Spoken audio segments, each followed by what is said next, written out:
নোয়াখালীর কবিরহাটে truck CNG সংঘর্ষে ৬ জন নিহত হয়েছেন। এদের মধ্যে ২ জন কলেজ শিক্ষার্থী। এই বিষয়ে জানাতে কবিরহাট থানা থেকে যুক্ত হচ্ছেন সহকর্মী নাসিম শুভ।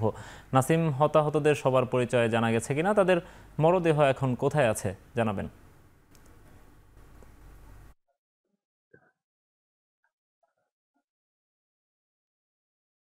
নোমান, এর আগে বুলেটিনে আমরা যেটি বলেছি হচ্ছে নোয়াখালীর যে কবিরহাট উপজেলার কবিরহাট পৌরসভায় যে মর্মান্তিক দুর্ঘটনাটি ঘটেছিল এবং সেই দুর্ঘটনায় সিএনজিতে থাকা যে ৬ জন যাত্রী চালক সহ ছিল, সকলে কিন্তু ইতিমধ্যে মারা গেছেন। অর্থাৎ এখন পর্যন্ত আমরা যে খবর পেয়েছি সেই খবর অনুযায়ী নোয়াখালীর কবিরহাটের আজকের দুর্ঘটনায় ৬ জনের মৃত্যুবরণ করেছেন এবং নিহতদের মধ্যে ৪ জনের মরদেহ কিন্তু ইতিমধ্যেই কবিরহাট থানা প্রাঙ্গণে আনা হয়েছে এবং তাদের সুরতহাল প্রতিবেদন তৈরি করছে পুলিশ। বাকি যে ২ জন রয়েছে তাদের মরদেহ কিন্তু ২৫০ শয্যা বিশিষ্ট নোয়াখালী জেনারেল হাসপাতালে নেওয়া হয়েছে।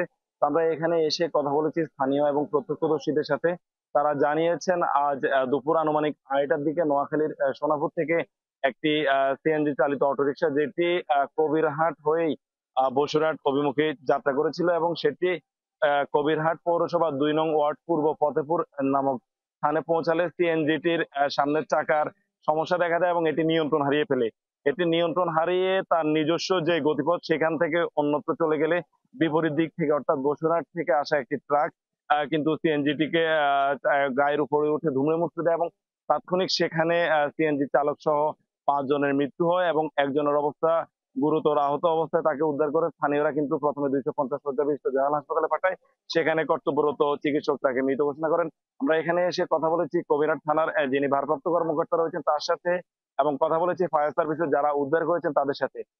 তারা জানিয়েছেন আসলে কবিরহাট থানার ভারপ্রাপ্ত কর্মকর্তা জানিয়েছেন নিহতদের ৬ জনের পরিচয় ইতিমধ্যে তারা শনাক্ত করতে পেরেছেন। এর মধ্যে একজন সিএনজি চালক আর বাকি ২ জন শিক্ষার্থী রয়েছেন। সেই ২ জন শিক্ষার্থীর মধ্যে একজন নোয়াখালী সরকারি কলেজের সমাজ কর্ম বিভাগের স্নাতক প্রথম বর্ষের শিক্ষার্থী, অন্যজন হচ্ছে ব্যবসায় শিক্ষা বিভাগের স্নাতক তৃতীয় বর্ষের শিক্ষার্থী। বাকি যেই ৩ জন তাদের পরিচয় ইতিমধ্যে শনাক্ত হয়েছে, তারা বিভিন্ন পেশায় রয়েছেন। তো আমার পিছনে দেখতে পাচ্ছেন আসলে নিহতদের স্বজনরা যারা রয়েছেন তারা এখন থানার সামনে এসে ভিড় করছেন। পাশাপাশি উৎসুক জনতাও রয়েছে, তারাও দুপুর থেকেই থানার সামনে এসে ভিড় করছেন। এখন যে ৪ জনের মরদেহ থানা প্রাঙ্গণে রাখা হয়েছে তাদের সুরতহাল প্রতিবেদন করা হচ্ছে।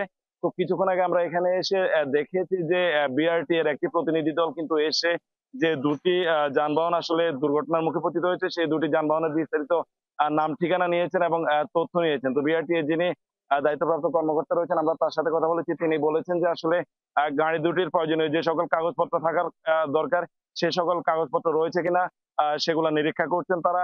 এখন পর্যন্ত কিন্তু যে ট্রাক চালক তিনি এখন পর্যন্ত পলাতক রয়েছেন বলে আমরা খবর পেয়েছি। তো এই ছিল আসলে আমার কাছে নোয়াখালীর কবিরহাট থেকে এখন অব্দি সবশেষ। নোমান। নোয়াখালী থেকে যুক্ত ছিলেন সহকর্মী নাসিম শুভ।